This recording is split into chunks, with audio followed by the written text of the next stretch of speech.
Christmas Bloody Christmas is a 2022 horror Christmas movie directed by Joe Begos, or Joe Begos, however you pronounce that name correctly.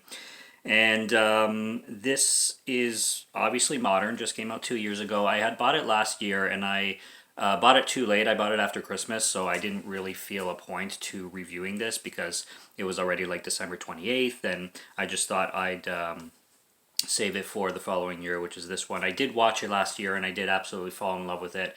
And I really wanted to get to this one. This was one that was high on the list. But unfortunately, because of finances, I just had to pick it up too late. And that's why this is one of the first Christmas films that I'm going to be covering this year, because this film, for what it is a 5-star perfect film in my opinion. Now, on paper, is it a perfect film? Probably not. But for everything that it's going for and its themes and the kind of film that it is, with its genre and who it's made for, I can't deny giving it, at the very least a 4.5 out of 5. But I just had such a blast with this film both times when it comes to the practical gore and everything horrific going on. The killer Santa Claus is just perfect, looks great. It is a man in a suit, so you're not dealing, like, they didn't build a robot or anything. For those of you who already know the plot of this film, I'll be getting into basically the gist of everything because this is going to be a spoiler review. It's a 2-year-old film. If you don't want any spoilers, definitely go watch this film first and then come back to this review, because I'm going to be talking the nitty-gritty stuff. And it's a good film to be surprised by because it's one hell of a ride. And like I said, it went straight to a 5-star from me on its first watch, so that's saying something right there. So what we have going on here is we have these new Santa Claus animatronic life-size toys, kind of. They're not necessarily toys. They're more like mannequins that will be put at toy stores to kind of like entertain children, like ho ho ho, Merry Christmas kind of thing. And they're built they're built by like the military. So there's obviously high tech parts in these things, which is already a bad idea if you've seen any horror movie involving animatronics and robots and AI and shit like that. Those things usually don't go as planned. So it's already a bad idea from the start, and they're being recalled because it's starting to become obvious that these things are not ready to be put in stores. They're already noticing the dangers and the potential hardships that these things can come down on. So they're recalling them, but they forget to recall one in particular, which is the one that ends up going on a rampage at this I don't know if it's a sex shop or something like that, but you have these main two characters who are named Tori and Robbie. They work at a record shop and VHS shop, so basically like a pop culture music film store, you could say.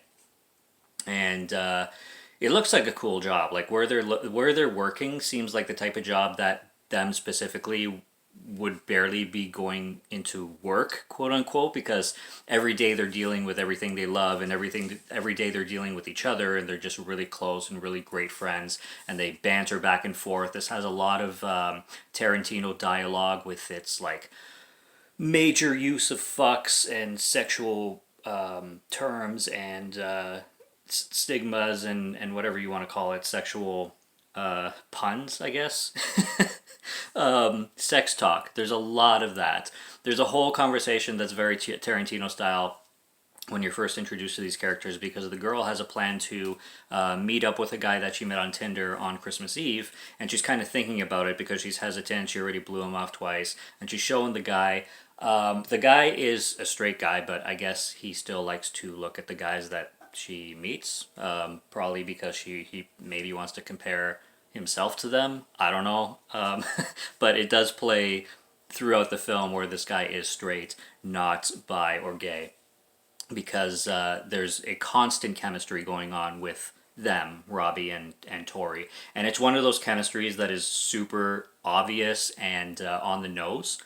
And you're just kind of, it's coming, but it's coming so slowly. And the whole slow burn of them hooking up is just inching closer and closer. And then they'll go to the bar and they'll start drinking and taking shots together and start like messing with each other, but in a flirty way. So you're just kind of waiting for it, and you know it's going to happen eventually. You just don't know when. The store closes, they're ready to leave, and then they go to their friend's shop, which is this, I think, sex shop. Or maybe, no, it's not a sex shop. What am I saying? It's a toy store. How do I mix up sex shop with toy store? Probably because they decide to have sex in the toy store. And that's a running joke too. Their friend is played by, one of them is played by Dora Madison, who shows up in Bliss, and I think she pops up in Joe Begos films. She pops up in a few. She's kind of his regular. And her and her husband work at the toy store, and then they decide to have this little private sex party on their own. And Tori and Robbie show up, and you wonder if they're going to join, if it's going to turn into this whole like foursome situation. But as soon as they start getting kinky, Tori and Robbie just leave, and they're like, yeah, we're good. We'll leave you two lovebirds alone, and we're going to get the hell out of here. So they go to the bar, and that's when they start drinking. Jeffrey Dean Morgan pops in here as a sheriff, or Jeff Daniel Phillips, I'm sorry. Jeff Daniel Phillips pops up in here, has been in some Rob Zombie films. Definitely a great character actor, and it's always good to see him because he plays a lot of the same characters, but he's always playing kind of badass, cool, metalhead, kind of relatable characters. If you like the genre and if you like, this kind of genre filmmaking, he fits right in.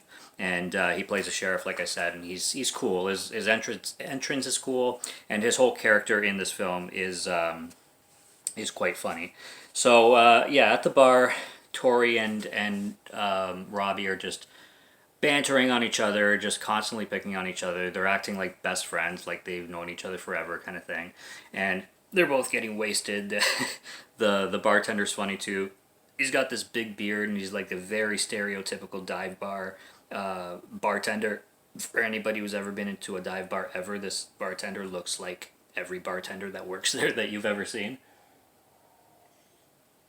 Kind of like a bartender slash bouncer type slash biker. So probably got the image in your head. And yeah, and then you get back and forth while they're at the bar. The Santa Claus goes to the toy store and does some great super slashing on the couple that were fucking at the toy store, and great practical effects. You get a lot of like,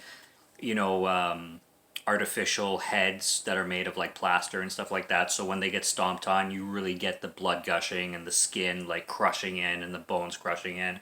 And I mean, it doesn't legitimately look like an actual head. You can see that it's plastic, and you can see a lot of it is clay. But it's effective with the gore, and it's still disgusting, and it's practical. You can't be practical. So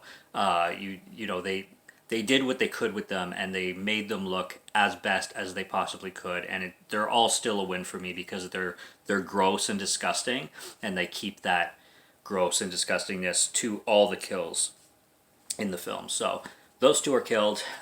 Tori and Robbie decide to go home. They go to Tori's house, and again, you're just getting inches and inches closer to fucking, and it's like eventually it's gonna happen. Tori lives with her sister and brother-in-law, who are asleep, and I don't know how they stay asleep with all the noise they're making, playing like records and stuff like that. And they're drinking whiskey, chased by whiskey. That's a joke in the movie too. Robbie's like, "You're gonna chase whiskey with whiskey, huh?" And she's like, "Yeah, it's Christmas Eve. What the fuck?" And they're drinking whiskey and just talking about horror pop culture for like 5 minutes. It's fantastic, and they're saying like different franchises and what their favorite movies are. And he asks her what her favorite Freddy movie was, and she says Freddy 6, Freddy's Dead. I'm just like, immediately I'm taking notes. I'm just like, because I had forgotten about that scene. I'm like, really, that one? But she gets better because she starts to really like praise Pet Cemetery 2, claiming that it's like way better than the first. I disagree, but Pet Cemetery 2 is pretty badass, and I have a lot of nostalgia for that film. And there is a lot of good about it, even though it does get a little bit more comedic, a little bit more silly. It's still handled really well, and has a lot of great things in it. So go watch Pet Cemetery 2. And then they go for one of my favorites, the Blair Witch movies, and she says Book of Shadows is her favorite, and I know that causes mass controversy with people. I'm literally 50-50 on Book of Shadows. I don't think it's terrible. I also can understand why people are pissed off that it, you know, moves so far away from the kind of movie that Blair Witch Project does. However, I can't say that it doesn't connect to the Blair Witch, because there's a lot of people who also say it has nothing to do with the Blair Witch whatsoever, when in actual reality it does, because if you pay attention to what's going on with the plots, pretty much all of them connect to the first film in small ways, like the people they were talking to, the people from the small town. It's all in the same universe. It's in the same world. So it is a totally different movie, yes, but it's not totally unrelated, like a unrelated sequel with title only kind of thing. It's not that. But it's just really cool to see them go back and forth on pop culture. They start talking about the Hellraiser movies. They bring up Friday the 13th, in which she says her favorite is 6, which is one of the best, absolutely. So, girl's got some good taste, man. Tori's got some good taste in this film, and I like that. And I like seeing characters rant and argue just like regular horror folks would at like the bar over pints about horror and about pop culture and about shit like that, because it's so realistic to see on screen, and it's so relatable when they do it properly and show it properly in a movie like this. So it's a real treat. And I forgot to mention too, a little bit earlier on, when they leave the record store, they start saying how there's no good Christmas music, but then Robbie mentions a Bad Religion Christmas album, which I'd never heard of. I didn't think that Bad Religion had a Christmas album, so this is something I definitely need to check out and need to listen to myself to see if Robbie in this movie was right about that. But they mentioned another song by Lemmy that was Christmas, and they kept going with some rock, metal, Christmas albums and Christmas songs that came out, which was interesting. So I liked all that pop culture, music, and horror banter that metalheads generally do, and that these two employees do throughout the film. Then, lo and behold, they fuck finally. They actually do not fuck, but he goes down on her for quite a while. And at the bar, she was complaining about how many men do not eat pussy and do not know how to fuck. And he proves her wrong. And he goes for a good, he gives her one hell of a session. And panties on and, pulled to the side and everything. And she's just loving it. And he, lifts her in a way that's actually, a really pretty sexy position, in my opinion. He's going well, and he does really, really well with his oral skills. Again, they don't fuck, so they don't actually have sex at all, which is kind of a shame, because they could have thrown in a sex scene for a minute and a half to 2 minutes before Killer Santa came along. But during the pussy eating scene, Santa's next door with the neighbors, killing the neighbors, and again, doing massive great kills with the neighbors. Slicing heads, bashing heads. There's a kid over there with them too, so you think you're gonna get a kid death, but it's more suggested. I'll get that in a little bit. But the kid comes down and sees Santa. Is like, "Hey Santa, where's my parents? Did you bring me good presents this year?" And just literally thinking it's Santa Claus, even though he looks like he's 10. It's kind of unrealistic that he would actually think that Santa's in his home, but it's played for laughs, so who cares? And then he's opening the presents, and like I said, his kill is suggested until Santa Claus realizes that, or notices Tori and Robbie in the house next door, and then comes after them. And he busts a body through the window, and I'm assuming it was the kid's body. I'm just taking a guess, because I think he decapitated the kid and threw the body through the window. But it also could have been the dad, too. It could have been the dad's body that he threw in the window. Either way, it's supposed to be a dead body, and they use a dummy, so you do have kind of a dummy after death, which a lot of people find dummy deaths funny. And the way the dummy moves and everything, because Robbie uses this dead body to put it over himself when the Santa Claus is coming down with an axe, and then he hits the body, and then he flings the axe back, and the body just goes flying with the dummy limbs and everything. So that was entertaining for sure. And they get chased down. They try to run away in the truck. They get into an accident on one of the neighbor's cars, and the neighbor is another metalhead who comes out and starts yelling and throwing a beer bottle at the car and saying, "Hey man, get the fuck out of the car! You just ruined my new paint job. I just got this done. Blah blah blah." And they're trying to warn him that there's a killer Santa coming through, and he can't hear them, and all he's doing is complaining about the car the whole time and the accident and getting fucked over. He gets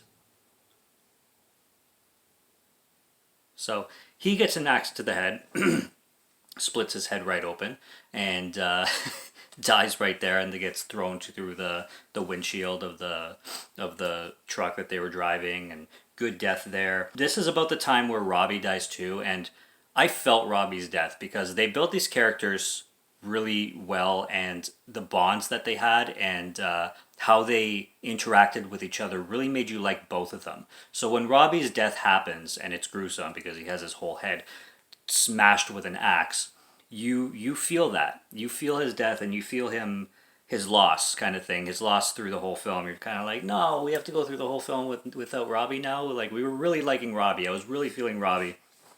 And I wish he wouldn't go so soon, but yeah, I was enjoying his time on screen, and he had to go. And then you just got Tori taking care of the rest of the havoc. Now the cops come along, and one of the cops has a shotgun and gives this Santa Claus 4 rounds to the chest, and the Santa Claus is just like bouncing back like the Terminator.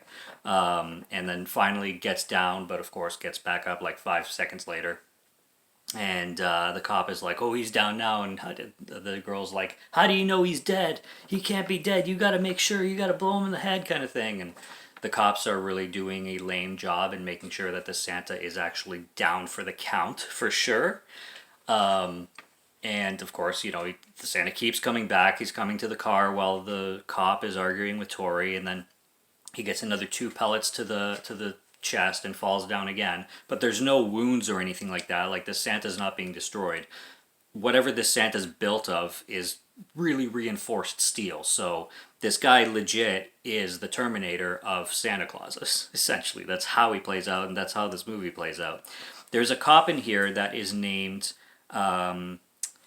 Officer Davies, and he plays the asshole, the unsufferable, never listens to anything or anyone, and never has any realization on what is actually going on around him.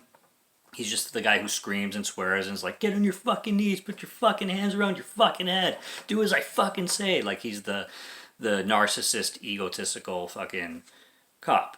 And she's like, the girl's all bloody and everything, and she looks absolutely distraught, like PTSD galore, and he's still like treating her like she's the criminal. Like, how do you see somebody that's drenched in blood, screaming in fear, and think that they are the antagonist, think that they're the ones who are like the malicious one? Would they be like scared then if they were? Like, I think they'd maybe be running away or hiding from the cops, not, "Hey, help me, I need help right now, like, please help me."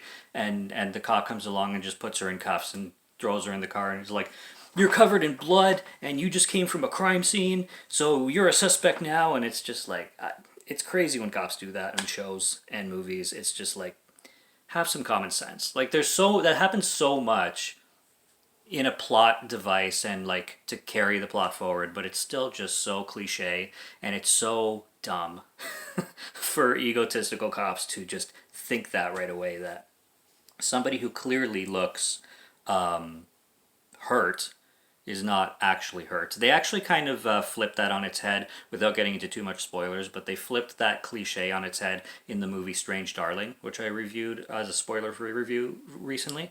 They kind of do a little bit different with that, and if you watch the movie, you'll know what I mean. But yeah, I'm just saying, when somebody, it's pretty easy to tell when somebody's a victim and when somebody's a criminal, a murderous, rampaging, crazy person. And I think when somebody is screaming in absolute petrified hysteria, it's a pretty good sign that they're probably not a victim. So, and just, making things even worse, because after all that happened, her friend being killed right in front of her, blood being sprayed all over the place, and basically an indestructible Santa running around, kind of makes for some trauma. a little bit. So the cop station is pretty funny. They're trying to get the story out of her. It's not making any sense, obviously. Like, it's the way she's sounding does sound like she has some kind of psychosis thing going on. She is high on weed and drunk on booze, and the cop can smell that a mile away. So he's using that against her for all her stories. And it's not that alcohol cannot cause hallucinations, but you certainly need a ton of it, and you certainly need a ton of it for a long time for it to start causing hallucinations. You don't just get drunk one Christmas Eve and then you start seeing things. It doesn't really work that way. But hey, that's what the cop is thinking.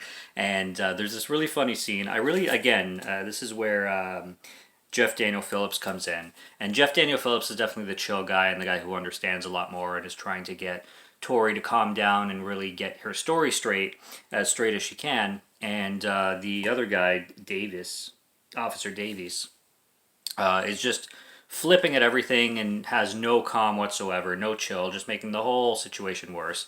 And it's really funny when people get mad and start throwing shit in movies, but it's even funnier when they go into another room with a glass window and start throwing shit in the room where you can't hear them. They're just grabbing random shit and throwing it all over the place, while the people in this room that you're in are like calmly talking to each other, while in the other room this guy's just going crazy.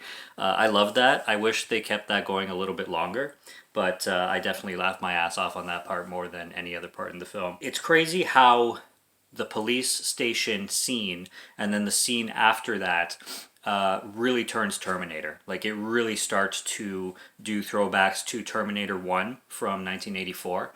And the precinct kind of looks the same, kind of. A lot of things that happen. There's this ambulance that comes and blows up, and then there's like fire everywhere.